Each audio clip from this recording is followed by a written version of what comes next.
Hello दोस्तों, राधे राधे। कैसे हो आप सब। आपको पता है कि छठ पूजा 6 नवंबर से स्टार्ट हो गई है। आपको यह भी पता होगा कि छठ पूजा 3 दिन की जाती है। 2 तो शाम के टाइम होती है और जो लास्ट का तीसरा दिन होता है वो मॉर्निंग में की जाती है उस दिन।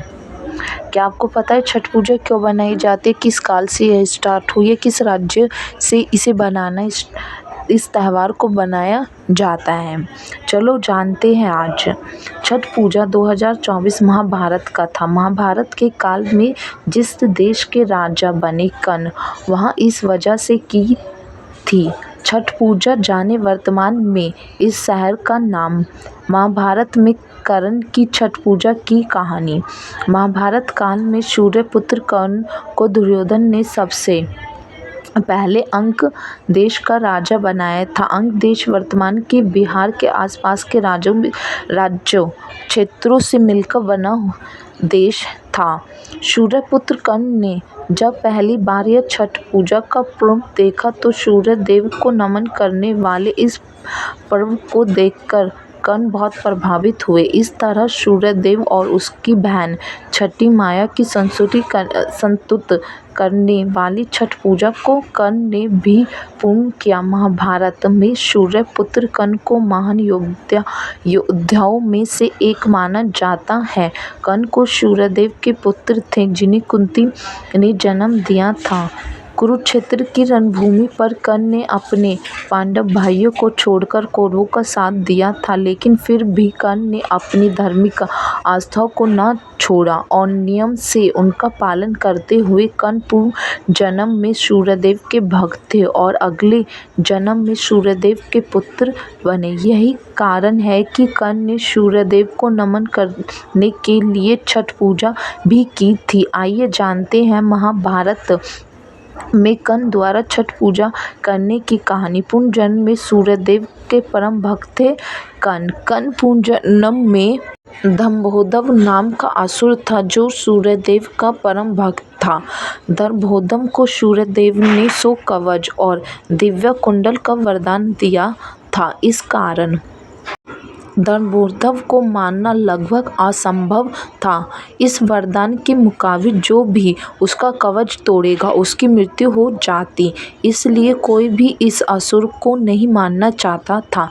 ऐसे में विष्णु के अंश नारायण ने तपस्या करते राक्षस के 999 कवच तोड़ दिए। जब एक कवच बच गया तो दंभोदर असुर अपनी रक्षा के लिए सूर्यदेव के पीछे जाकर छिप गया। असुर से पिता जैसे वात्सल्य करने वाले सूर्यदेव असुर दृष्टि के लिए एक असुर था, लेकिन सूर्यदेव के लिए वह एक परम भक्त था।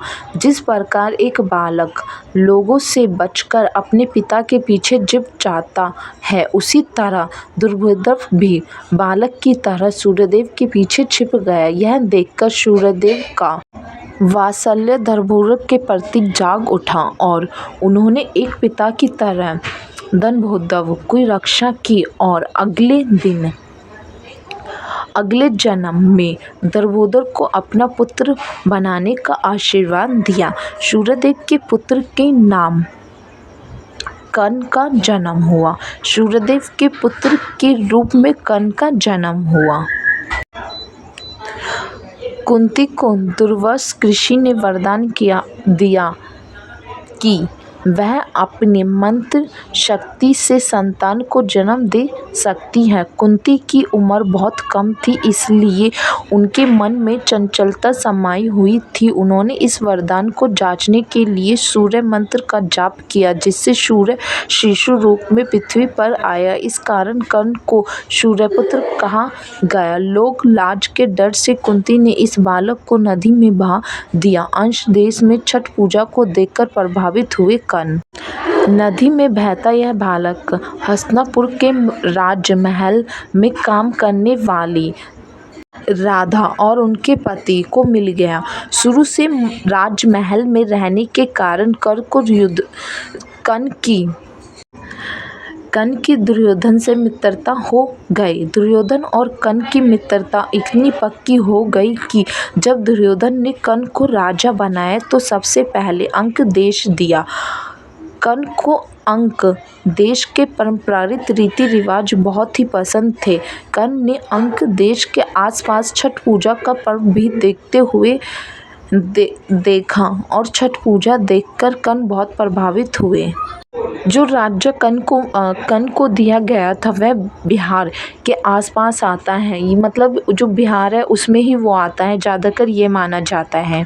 अगर देश प्राचीन भारत के 16 महाजनपदों में से एक था जहां आज के बिहार के भागलपुर जिले में स्थित था। अंक देश में ही समुद्र मंथन के बाद मंथराचल पर्वत बना था। पौराणिक कहानियों के अनुसार अंक देश में अंगिरा भाषा बोली जाती थी।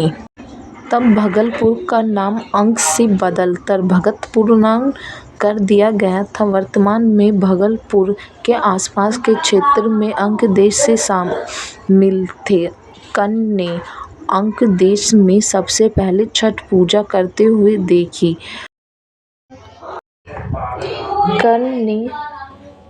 कर्ण ने अंक देश में सबसे पहले छठ पूजा करते हुए देखी। छठ पूजा में सूर्य देव को अर्घ्य किया जाता है, जैसे देखकर कर्ण ने मन में इस छठ व्रत को करने की इच्छा जागते हुए, क्योंकि कर्ण सूर्य देव के पुत्र थे, अपने पिता को नमन करने के लिए सूर्य देव को कर्ण सुबह उठकर रोजाना सूर्य नमस्कार और सूर्य अर्घ्य दिया करते थे। वही छठ पूजा का महत्व समझकर कर्ण ने भी छठ पूजा करके सूर्य देव को और उनकी बहन छठ माया को संतुष्ट की थी।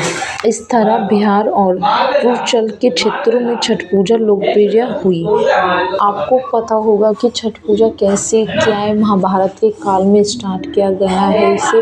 क्या आपको यह पता है कि पूरी कहानी जब आप सुनोगे तो आपको यह पता लगेगा कि कौन से देश से इसे स्टार्ट किया गया और सबसे पहले किसने इसे स्टार्ट किया गया है। कहने को तो ये भी कहा जाता है कि जो कुंती माता थी सबसे पहले उन्होंने छठ पूजा का व्रत शुरू किया था, लेकिन अगर हम कहानी पढ़ते तो उसमें आता है सबसे पहले कर्ण ने स्टार्ट किया है।